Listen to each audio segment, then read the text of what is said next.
आज फ्लॉवरची भाजी बनवली थोड्याशा वेगळ्या पद्धतीने। त्यासाठी अर्धा किलो फ्लॉवर चिरून स्वच्छ धुवून घेतला। त्यानंतर कढईमध्ये तेल घालून फ्लॉवर घालून एक थोडा वेळ परतून घ्यायचा। फ्लॉवर परतत असताना त्याच्यामध्ये हळद, हिंग, मिरची पावडर, चवीनुसार मीठ घालायचं।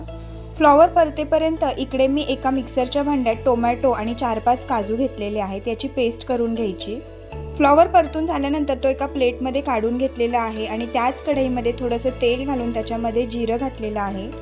त्यात लगेचच टोमॅटो काजूची पेस्ट घालायची, आलं लसूण पेस्ट घालायची आणि बेसिक कोरडे मसाले घालून घ्यायचे।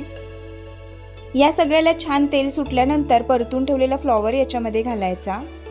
अगदी थोडंसं फ्लॉवर शिजण्यापुरतं पाणी याच्यामध्ये घालायचं। साधारण 10 मिनिटात भाजी छान शिजते। वरून मॅगी मसाला टाकलेला आहे।